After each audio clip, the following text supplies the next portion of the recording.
नमस्कार साथियों, मैं हूं अंजू मैम। आप देख रहे हैं अंजू एग्जाम अकेडमी। दोस्तों, अगर आपका लक्ष्य है BPSC TRE 4, TGT, PGT, GIC, KVS, NBS किसी भी प्रतियोगी परीक्षा में सफलता प्राप्त करना चाहते हैं तो रोज यह क्लास बिल्कुल मिस मत कीजिए। आज हम लोग पढ़ेंगे एक ऐसा टॉपिक पढ़ेंगे जो परीक्षा के हर बार पूछा जाता है। आइए दोस्तों, हम लोग देखते हैं। वर्तमान समय में हम लोग एनसीईआरटी कवर कर रहे थे। इससे पहले क्लास 9 का एनसीईआरटी कवर हो चुका है और आज से शुरू करेंगे 5 क्लास में एनसीईआरटी। क्लास 10 इकोनॉमिक्स खत्म हो जाएगा, जिसमें चैप्टर नंबर आज 1 पढ़ेंगे जो डेवलपमेंट यानी विकास है, उसका चैप्टर नंबर 1। और दोस्तों, ये गलतफहमी में मत रहिए कि मैं एनसीईआरटी कवर करा रही हूँ तो बेसिक्स है जी। मैं लक्ष्य, मेरा जो टारगेट है TGT, PGT, GIC, BPSC, TRE 4 या अन्य टीचिंग एग्जाम जहाँ भी इकोनॉमिक्स पूछा जाता है तो क्या ग्रोथ एंड डेवलपमेंट से प्रश्न नहीं पूछा जाता है। तो हमारा लक्ष्य है एनसीईआरटी के साथ साथ हाई लेवल के प्रश्नों को इंक्लूड करना और उसके साथ साथ अपना बेसिक क्लियर करना। तो आप लोग वीडियो को मिस मत करिए और स्किप करके मत देखिए।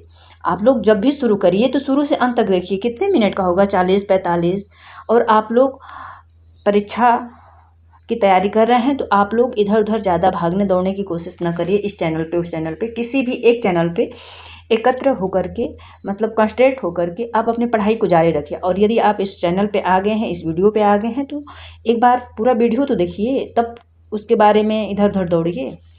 और दोस्तों, बता दें, यदि आप चैनल पर नए हैं तो सब्सक्राइब करिए और वीडियो पसंद आए तो लाइक करिए और अपने दोस्तों में ज़रूर शेयर करिए ताकि हमें मोटिवेशन मिले। यदि चैनल या मेरी वीडियो में कोई कमी लगे, मतलब मैटर से संबंधित, कंटेंट से संबंधित कुछ भी डिफ़ॉल्ट हो, मेरे पढ़ाने में कुछ कमी हो, तो आप बेझिझक हमें कमेंट करके बता सकते हैं। आपका कमेंट हम स्वीकार करेंगे।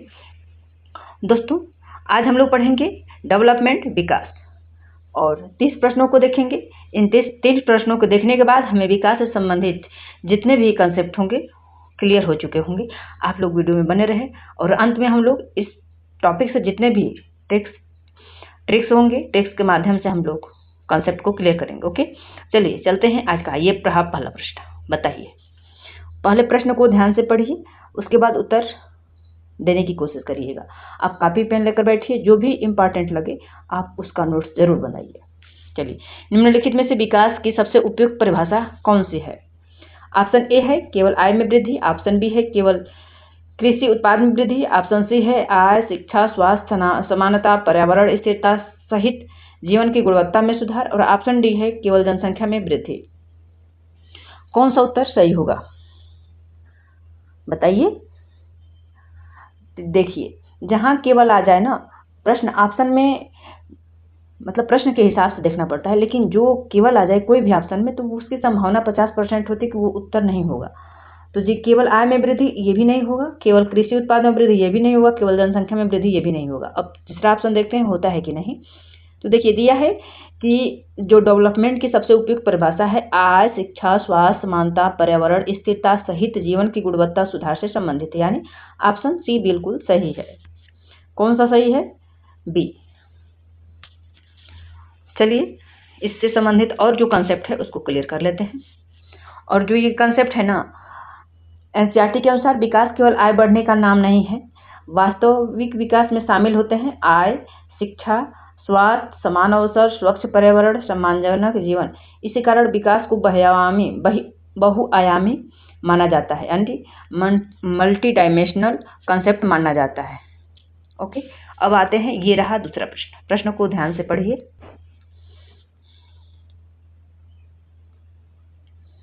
प्रश्न नंबर दूसरा है, निम्नलिखित में से कौन सा अधिकांश लोगों का विकास लक्ष्य नहीं माना जाता है?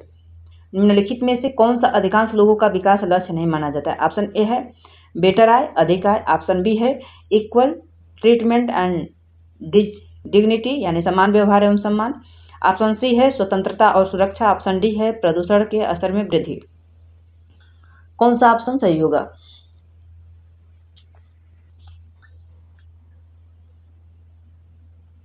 देखिए, यहाँ जो प्रदूषण असर में वृद्धि है ये नहीं माना जाएगा, विकास लक्ष्य का गोल नहीं माना जाएगा।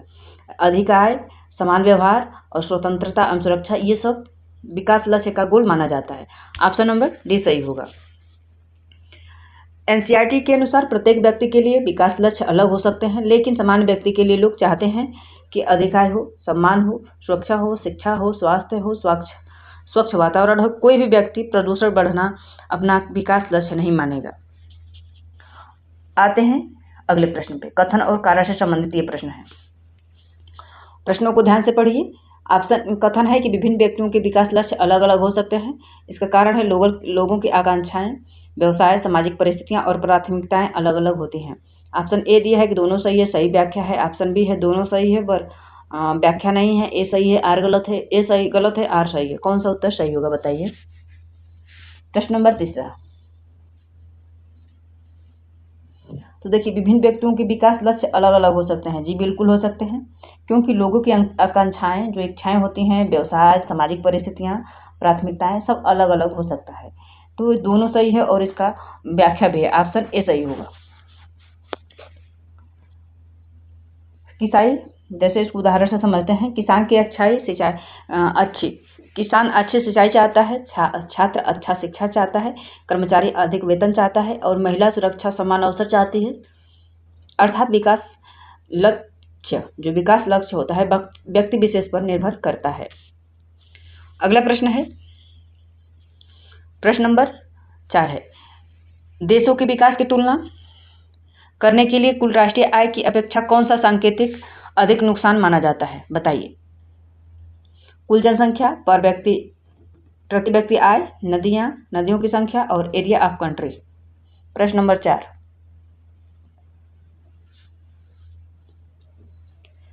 दिया है प्रश्न, देशों के विकास की तुलना करने के लिए कुल राष्ट्रीय आय की अपेक्षा कौन सा संकेतक अधिक उपयुक्त माना जाता है। तो प्रति व्यक्ति आय। ऑप्शन बी सही होगा। प्रति व्यक्ति आय देश के विकास की तुलना करने के लिए कुल राष्ट्रीय आय की तुलना की अपेक्षा अधिक उपयुक्त संकेतक माना जाता है। यानी यदि दो देशों की कुल आय समान हो लेकिन जनसंख्या अलग अलग हो तो केवल राष्ट्रीय आय की तुलना सही नहीं होती। इसलिए प्रति व्यक्ति आय का उपयोग किया जाता है। सूत्र है पर कैपिटा इनकम बराबर नेशनल इनकम बटा में टोटल पॉपुलेशन होता है। यही कारण है कि एनसीईआरटी देशों की तुलना के लिए पर कैपिटा इनकम को अधिक उपयुक्त मानती है।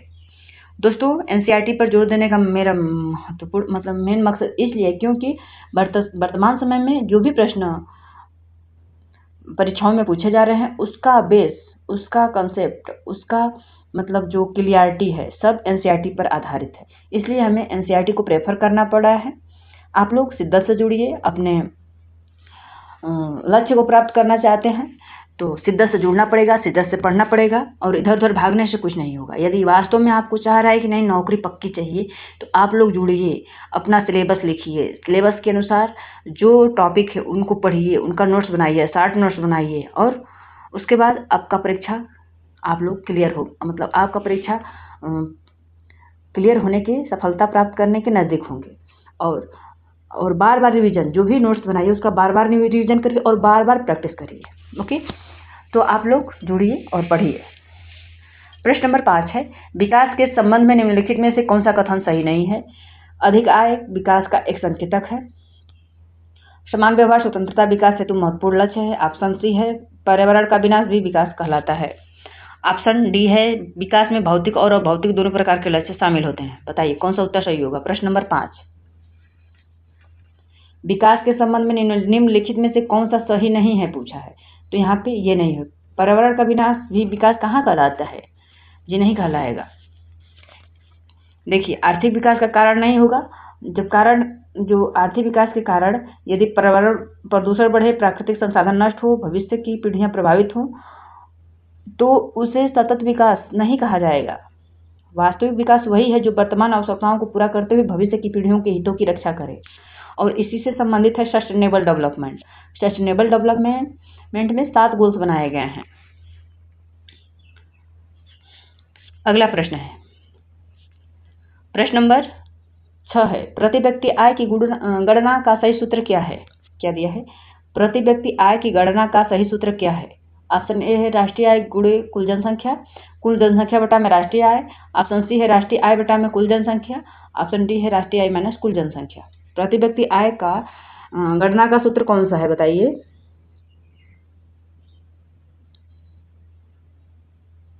तो देखिए, प्रति व्यक्ति आय की गणना का सूत्र है राष्ट्रीय आय नेशनल इनकम बटा में टोटल पॉपुलेशन,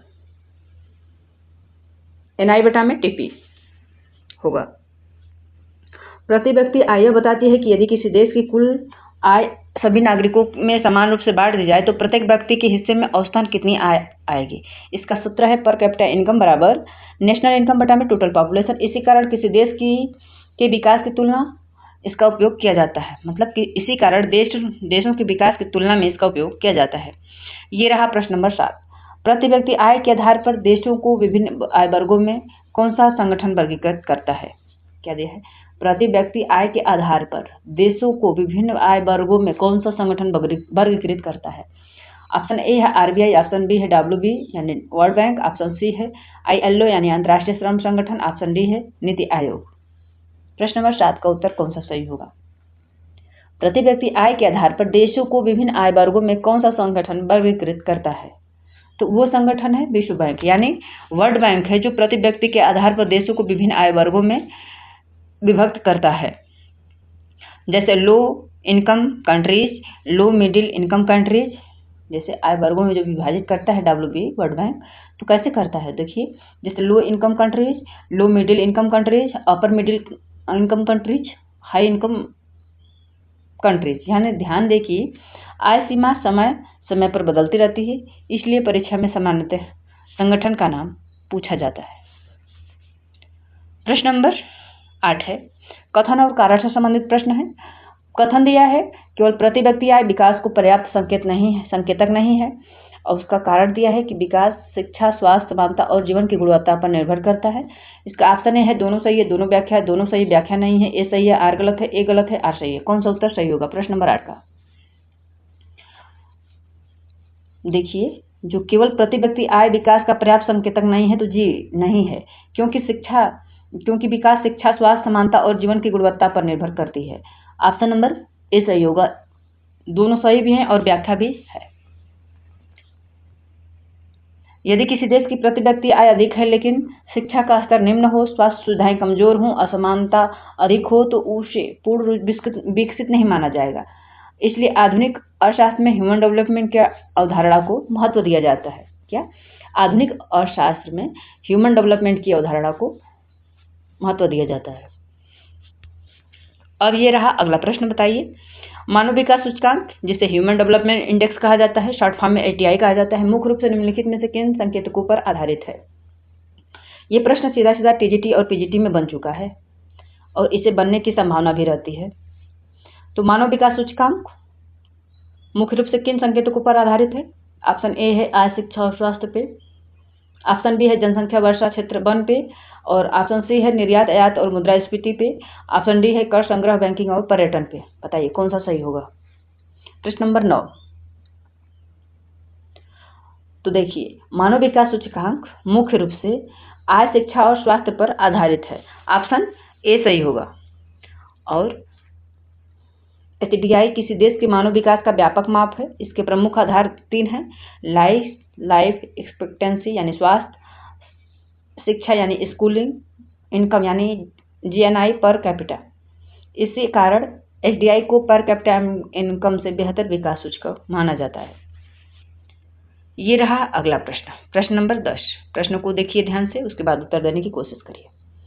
प्रश्न नंबर 10 है निम्नलिखित में से सतत विकास सस्टेनेबल डेवलपमेंट की सबसे उपयुक्त व्याख्या कौन सी है। ऑप्शन ए है भविष्य की पीढ़ियों की चिंता किए बिना प्राकृतिक संसाधनों का अधिकतम उपयोग, ऑप्शन बी है वर्तमान आवश्यकताओं को पूर्ति करते हुए भविष्य की पीढ़ियों की आवश्यकताओं से समझौता न करना, ऑप्शन सी है तेज आर्थिक विकास के लिए औद्योगिक प्रदूषण बढ़ाना, ऑप्शन डी है केवल आयातित संसाधनों पर निर्भर रहना। बताइए कौन सा उत्तर सही होगा। प्रश्न नंबर 10।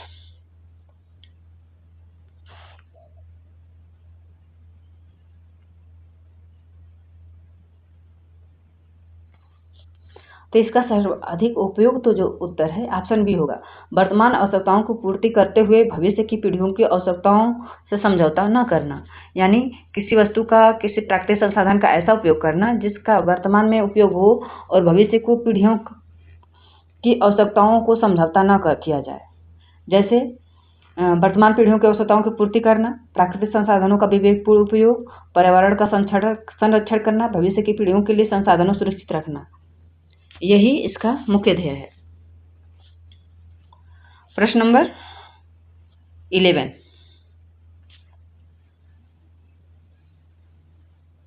प्रश्न नंबर 11 है, बताइए, प्रश्न को ध्यान से पढ़िए। निम्नलिखित में से कौन सी सार्वजनिक सुविधा यानी पब्लिक फैसिलिटीज विकास के महत्वपूर्ण योगदान देती है? सार्वजनिक स्वास्थ्य शिक्षा सेवाएं, ऑप्शन बी है luxury shopping mall, option C है निजी फार्म हाउस, ऑप्शन डी है धनी लोगों के निजी वाहन। निम्नलिखित में से कौन सी सार्वजनिक सुविधा विकास के लिए महत्वपूर्ण योगदान देती है? प्रश्न नंबर 11।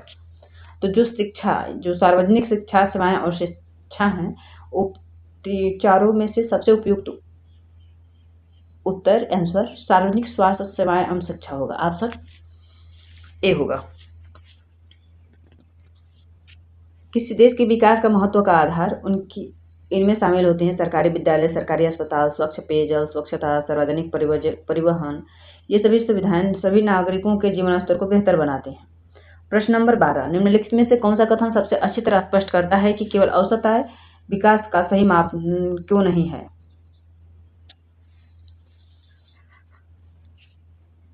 बताइए। प्रश्न नंबर 12। निम्नलिखित में से कौन सा कथन सबसे अच्छी तरह स्पष्ट करता है कि केवल औसत आय विकास का सही माप क्यों नहीं है? क्योंकि औसत आय शिक्षा, स्वास्थ्य और समानता के आय के वितरण को नहीं दर्शाती है, ऑप्शन ए सही होगा। प्रश्न नंबर 13 है, सतत विकास के लिए प्राकृतिक संसाधनों का विवेकपूर्ण उपयोग आवश्यक है। उसका कारण दिया है प्राकृतिक संसाधन सीमित हैं और भविष्य की पीढ़ियों के लिए उनका संरक्षण आवश्यक है। ऑप्शन दिया है, दोनों सही है, व्याख्या है, दोनों सही है लेकिन व्याख्या नहीं, ए सही है, आर गलत है। ऑप्शन डी है, ए गलत और आर सही है। कौन सा उत्तर सही होगा? तो देखिए, सतत विकास के लिए प्राकृतिक संसाधनों का विवेकपूर्ण उपयोग आवश्यक है, तो जी बिल्कुल आवश्यक है, क्योंकि प्राकृतिक संसाधन सीमित हैं और भविष्य की पीढ़ियों के लिए उनका संरक्षण आवश्यक है, तो जी दोनों सही है और व्याख्या भी है। प्रश्न नंबर 14 है, ये कंसेप्ट बेस्ड प्रश्न है, प्रश्न को ध्यान से पढ़िए। यदि आप लोगों का कंसेप्ट क्लियर होगा तो प्रश्न आप लोग कर ले जाएंगे, वरना कहानी बनकर छूट जाएगा। तो आप लोग जो भी पढ़िए, जो भी करिए, यदि यहाँ पे प्रश्नों को हल करिए, जो भी प्रश्न नहीं आ रहे हैं तो उसका कंसेप्ट क्लियर करिए। आप लोग दिया है कि देश ए के प्रति व्यक्ति आय बहुत अधिक है, लेकिन उनके लोगों की गुणवत्तापूर्ण शिक्षा, स्वास्थ्य सेवाएं, स्वच्छ जल और स्वच्छता उपलब्ध नहीं है।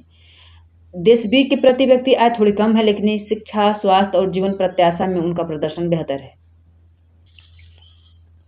तो किसी देश का मानव विकास स्तर अधिक होने की संभावना है, बताइए, ए की, बी की, दोनों की, या निर्धारित नहीं किया जा सकता। प्रश्न दिया है कि दो देश हैं, ए और बी। ए का जो ए देश है वहाँ पे राष्ट्रीय आय अधिक है, प्रति व्यक्ति आय अधिक है, लेकिन वहाँ पे शिक्षा, स्वास्थ्य और अन्य सुविधाओं का थोड़ा अभाव है। लेकिन वही देश बी है, वहाँ पे ए की अपेक्षा आय कम है, बट वहाँ पे शिक्षा, स्वास्थ्य का मतलब व्यापक संभावनाएं हैं। तो वही प्रश्न पूछ रहा है कि किस देश का मानव विकास स्तर अधिक होने की संभावना है, बताइए। देखिए, जो देश बी है ना,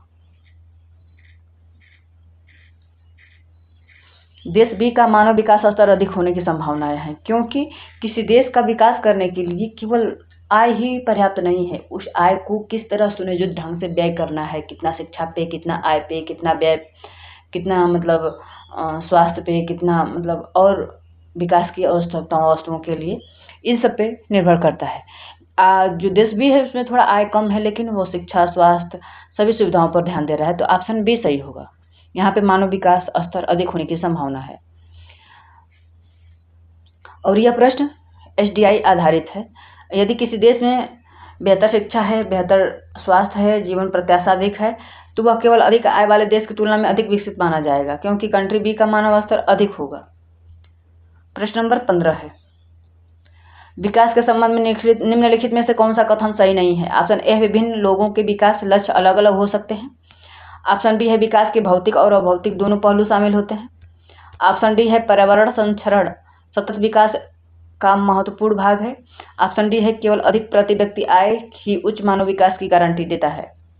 प्रश्न नंबर 15 बताइए कौन सा उत्तर सही होगा। तो विकास के संबंध में कौन सा कथन सही नहीं है पूछा है ना, नहीं को घेर लीजिए, नहीं तो प्रश्नों की गलत होने की संभावना ज्यादा बढ़ जाती है। तो केवल प्रति व्यक्ति आय ही उच्च मानव विकास की गारंटी देता है, यही ऑप्शन गलत है। और जो विभिन्न लोगों के विकास अलग अलग हो सकते हैं, जी बिल्कुल अलग हो सकते हैं। जैसे किसान को सिंचाई सुविधा बेहतर होना चाहिए, टीचर को पढ़ाने वाले जो इंस्ट्रूमेंट है वो अधिकतर मतलब बेहतर होना चाहिए, छात्र को जो शिक्षा है वो बेहतर होना चाहिए। ऐसे ही करके मतलब अलग अलग व्यक्तियों के लिए अलग अलग विकास लक्ष्य हो सकते हैं। ये तो हो गया। विकास में भौतिक और अभौतिक दोनों पहलू में शामिल है, तो जी बिल्कुल।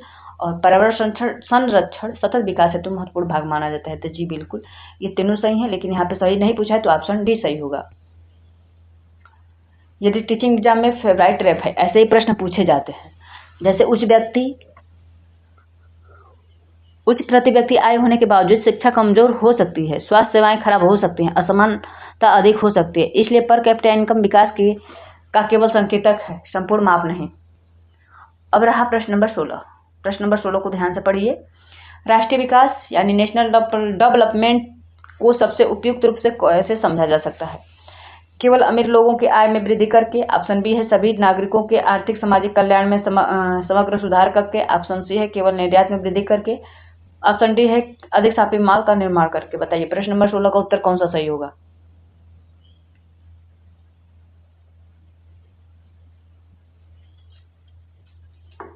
राष्ट्रीय विकास को सबसे उपयुक्त रूप से कैसे समझा जा सकता है, बताइए कौन सा उत्तर सही होगा। तो जी ऑप्शन नंबर बी सही होगा, क्योंकि सभी नागरिकों को आर्थिक और सामाजिक कल्याण के में समग्र रूप से सुधार। ऑप्शन बी सही होगा। राष्ट्रीय विकास का अर्थ होता है केवल जीडीपी या आय बढ़ाना नहीं होता है, इसमें शामिल होता है आर्थिक विकास, सामाजिक न्याय, शिक्षा, स्वास्थ्य, समान अवसर, पर्यावरण संरक्षण और आर्थिक विकास मतलब विकास का लाभ समाज के सभी वर्गों तक पहुंचाना भी है। प्रश्न नंबर 17 है। प्रश्न है निम्नलिखित में से विकास के परस्पर विरोधी लक्ष्यों का सबसे अच्छा उदाहरण कौन सा है। ऑप्शन ए है एक कारखाना रोजगार देता है लेकिन पर्यावरण प्रदूषण भी फैलाता है। ऑप्शन बी है एक विद्यालय बच्चों को शिक्षा प्रदान करता है। ऑप्शन सी है एक अस्पताल मरीजों का उपचार करता है। ऑप्शन डी है एक पुस्तकालय छात्रों को पुस्तकें उपलब्ध कराता है। कौन सा उत्तर सही होगा बताइए। प्रश्न नंबर 17 दिया है निम्नलिखित में से विकास के परस्पर विरोधी लक्ष्यों का सबसे उदाहरण कौन सा अच्छा है। तो यही होगा ऑप्शन ए, एक कारखाना रोजगार भी देता है लेकिन पर्यावरण प्रदूषण भी फैलाता है, दोनों विरोधी है। ऑप्शन ए सही होगा।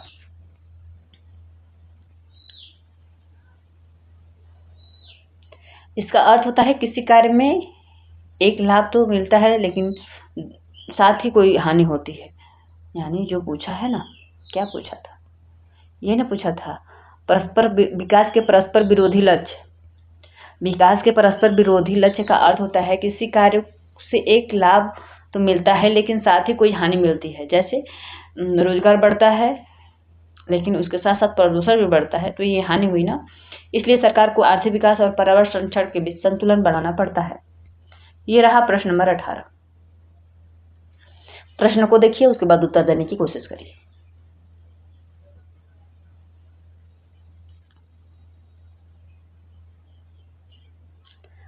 प्रश्न है पर्यावरण संरक्षण के बिना आर्थिक विकास को सतत विकास नहीं कहा जा सकता। इसका कारण है सतत विकास का उद्देश्य आर्थिक प्रगति एवं पर्यावरण संरक्षण के बीच संतुलन स्थापित करना है। कौन सा सही होगा। ऑप्शन ए है दोनों सही है, आर व्याख्या भी है, आर ए की व्याख्या भी है। दोनों सही है, व्याख्या नहीं है। ऑप्शन सी है ए सही है, आर गलत है। ऑप्शन डी है ए गलत और आर सही है। कौन सा उत्तर सही होगा। देखिए पर्यावरण संरक्षण के बिना आर्थिक विकास को सतत विकास नहीं कहा जा सकता। जी बिल्कुल, क्योंकि सतत विकास का उद्देश्य आर्थिक प्रगति और पर्यावरण संरक्षण के बीच संतुलन स्थापित करना होता है। दोनों सही है और दोनों व्याख्या भी है। ये रहा अगला प्रश्न, प्रश्न नंबर 19। मानव कल्याण यानी ह्यूमन वेल बीइंग का सबसे महत्वपूर्ण उपयुक्त संकेतक कौन सा है। ऑप्शन ए है केवल उच्च प्रति व्यक्ति आय, ऑप्शन बी उच्च जनसंख्या, ऑप्शन सी है बेहतर शिक्षा, स्वास्थ्य, समान अवसर एवं सम्मानजनक जीवन स्तर, ऑप्शन डी है विशाल भौगोलिक क्षेत्र। प्रश्न नंबर 19 का उत्तर कौन सा सही होगा? मानव कल्याण का सबसे उपयुक्त संकेतक कौन सा है?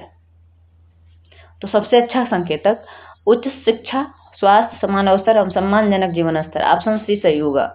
मानव कल्याण केवल उच्च प्रति व्यक्ति आय से नहीं हो सकता, उच्च जनसंख्या वृद्धि से भी नहीं हो सकता, विशाल भौगोलिक क्षेत्र से भी नहीं हो सकता। जहाँ पे बेहतर शिक्षा होगा, स्वास्थ्य होगा, समान अवसर एवं सम्मानजनक जीवन स्तर होगा, वहीं मानव कल्याण है। यहाँ पे भी conceptual case study based questions हैं। प्रश्नों को देख करके आप घबराइए नहीं, ये प्रश्न बस आप लोगों का कंसेप्ट क्लियर करने के लिए लाया गया है। यदि आप लोग कंसेप्चुअल क्लियरिटी होगी आप लोगों में, तो ये प्रश्न हलवा लगेगा, हलवा। प्रश्न नंबर 20 है, दिया है कि देश एक में तीव्र औद्योगिक विकास प्राप्त किया है, लेकिन भूजल स्तर गिर रहा है, वन क्षेत्र घट रहे हैं तथा वायु प्रदूषण बढ़ रहा है। सरकारी औद्योगिक विकास जारी रखते हुए नवीकरणीय ऊर्जा, वनीकरण और जन संरक्षण को बढ़ावा देने का निर्णय लेती है। बताइए यह नीति किस अवधारणा का सर्वोत्तम उदाहरण है? सतत विकास का, व्यापार उदारीकरण का, वैश्वीकरण का, मुद्रास्फीति नियंत्रण का। बताइए क्या प्रश्न में कुछ दम था? यदि आप लोगों का कॉन्सेप्ट क्लियर रहेगा तो उत्तर भी क्लियर रहेगा। प्रश्न नंबर 20 बताइए, दिया है कि एक देश है, वहां पे तीव्र औद्योगिक विकास हो रहा है, लेकिन भूजल जो है का स्तर गिर रहा है, वन क्षेत्र घट रहे हैं तथा वायु प्रदूषण बढ़ रहा है। सरकार इसको ठीक करने के लिए, औद्योगिक विकास जारी रखने के लिए नवीकरणीय ऊर्जा, वनीकरण एवं जन संरक्षण को बढ़ावा देने का निर्णय लेती है। तो यह किसके अंतर्गत आएगा? तो यह सतत यानी सस्टेनेबल डेवलपमेंट की अवधारणा के अंतर्गत आएगा। इसमें वही होता है, क्या होता है कि औद्योगिक विकास भी चाहता है सरकार, पर्यावरण संरक्षण भी कर रही है, प्राकृतिक संसाधनों का संरक्षण भी कर रही है। यही सतत विकास का वास्तविक अवधारणा है। 21 नंबर का प्रश्न है, दिया है कि दो देशों के प्रति व्यक्ति आय समान है। दो देश हैं, वहां की प्रति व्यक्ति आय समान है, लेकिन देश ए में साक्षरता दर अधिक है, शिशु मृत्यु दर कम है, जीवन प्रत्याशा अधिक है। लेकिन देश बी की तुलना में कौन सा अधिक माना जाएगा? क्या दिया है? दो देश दिया है जहां प्रति व्यक्ति आय समान है, लेकिन ए देश में साक्षरता अधिक है, शिशु मृत्यु दर भी कम है और जीवन प्रत्याशा भी अधिक है देश बी की तुलना में। तो कौन सा देश अधिक विकसित माना जाएगा? ए देश, बी देश, दोनों, या भी तुलना नहीं की जा सकती? बताइए। तो हमारे हिसाब से देश ए अधिक विकसित माना जाएगा। क्यों माना जाएगा बताइए? क्योंकि ऊपर हम लोग कॉन्सेप्ट क्लियर किए हैं कि किसी देश को विकसित तभी तब माना जाता है, अधिक इनकम है उससे नहीं माना जाएगा, वहाँ की जनसंख्या की स्थिति के आधार पर माना जाएगा कि उनका जो गुणात्मक परिणाम है, जैसे शिक्षा, स्वास्थ्य या जीवन प्रत्याशा या वहाँ की जो भी सुविधाएं हैं किसकी बेहतर है। तो यहाँ पे ए का बेहतर दिख रहा है, तो इसलिए ऑप्शन ए सही होगा, ए अधिक विकसित माना जाएगा।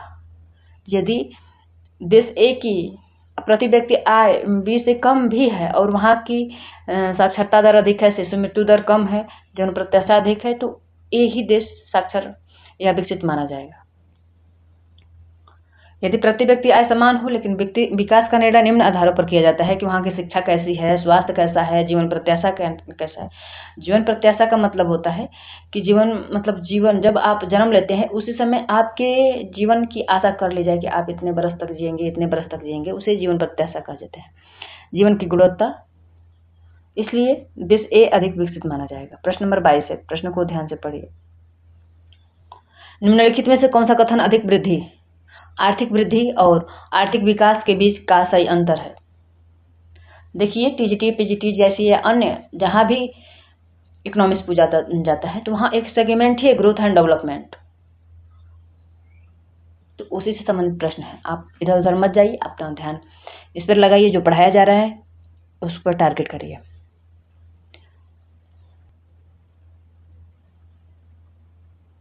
प्रश्न नंबर 22, तो जी बिल्कुल ए सही होगा।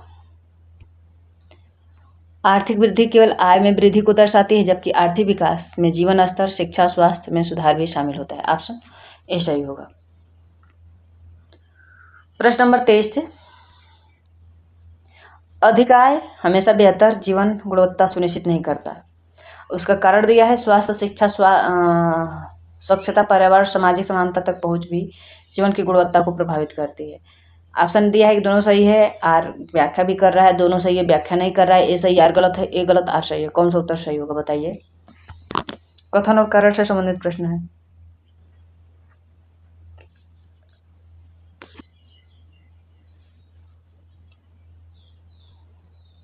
अधिक आय हमेशा बेहतर जीवन की गुणवत्ता सुनिश्चित नहीं करता है, तो जी बिल्कुल नहीं करता है, क्योंकि स्वास्थ्य, शिक्षा, स्वच्छता, पर्यावरण, सामाजिक समानता तक पहुंच भी जीवन की गुणवत्ता को प्रभावित करती है। दोनों सही है और दोनों व्याख्या भी है। प्रश्न नंबर 24 है, ये मिलान करना है। Per capita income, HDI, sustainable development और पब्लिक फैसिलिटीज, बताइए कौन सा सही होगा। Average income, health education income और present needs without harming future needs, health education, safe drinking water. कौन सा ऑप्शन सही होगा। देखिए, per capita income, average income, HDI, health education income, 2 sustainable development, present मतलब वर्तमान की आवश्यकताओं को ध्यान में रखते हुए फ्यूचर की आवश्यकताओं को, मतलब वर्तमान की आवश्यकताओं को पूरा करते हुए फ्यूचर की भी आवश्यकताओं को ध्यान में रखना, यानी 3। और पब्लिक फैसिलिटीज में हेल्थ एजुकेशन और सेफ ड्रिंकिंग वाटर होगा, यानी 1 2 3 4 होगा, सेम, ये सही होगा। ये रहा आज का 25वां प्रश्न। बताइए, विकास अध्याय का केंद्रीय संदेश निम्नलिखित में से कौन सा सबसे उपयुक्त है। विकास केवल राष्ट्रीय आय बढ़ाने पर निर्भर करता है। ऑप्शन बी है विकास केवल औद्योगिकरण है। ऑप्शन सी है विकास एक बहुआयामी प्रक्रिया जिसमें आय, शिक्षा, स्वास्थ्य, समानता, सार्वजनिक सुविधाएं एवं संसाधनों का सतत उपयोग शामिल है। ऑप्शन डी है विकास का अर्थ जनसंख्या बढ़ाना है। बताइए प्रश्न नंबर 25 का उत्तर कौन सा सही होगा। तो जी विकास का बहुआयामी प्रक्रिया है जिसमें आय, शिक्षा, स्वास्थ्य ये सब आएगा। ऑप्शन सी सही होगा। प्रश्न नंबर 26 है, आधुनिक अर्थशास्त्रियों के अनुसार विकास का सबसे उपयुक्त संकेतक कौन सा है। बताइए, केवल प्रति व्यक्ति आय, केवल राष्ट्रीय आय या शिक्षा, स्वास्थ्य सब। तो देखिए ये होगा, ऑप्शन सी सही होगा। प्रश्न नंबर 27 है,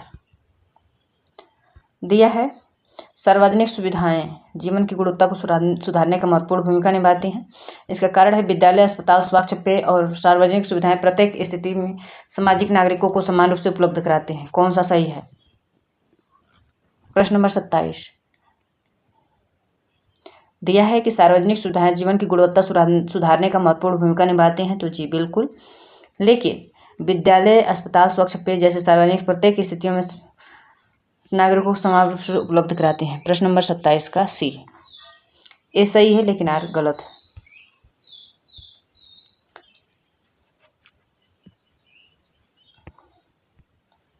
केस स्टडी बेस्ड क्वेश्चन है, प्रश्नों को ध्यान से पढ़िए, उत्तर देने की कोशिश करिए। प्रश्न है, देश पी के पिछले दशकों में तीव्र आर्थिक वृद्धि प्राप्त की गई है, लेकिन आय असमानता बढ़ गई है। अनेक ग्रामीण क्षेत्रों में गुणवत्तापूर्ण स्वास्थ्य सेवाओं का अभाव है तथा पर्यावरण प्रदूषण भी बढ़ गया है। इसका कौन सा उपयुक्त निष्कर्ष होगा। ऑप्शन ए है पी ने पूर्ण तक विकास प्राप्त कर लिया है, आर्थिक वृद्धि हुई लेकिन समग्र विकास अधूरी है। ऑप्शन डी है पर्यावरण संरक्षण का विकास कोई संबंध नहीं है। आय असमानता पूर्ण विकास का संकेत है। बताइए प्रश्न नंबर 28, तो इसका होगा आर्थिक वृद्धि हुई है लेकिन समग्र विकास अधूरा है। ऑप्शन बी सही होगा। प्रश्न नंबर 29, निम्नलिखित में से कौन सा संयोजन मानव विकास सूचकांक के 3 प्रमुख आयामों को दर्शाता है। प्रश्न नंबर 29 को ध्यान से देखिए। तो एचडीआई के 3 प्रमुख स्वास्थ्य, शिक्षा और आय हैं। ऑप्शन ए सही होगा।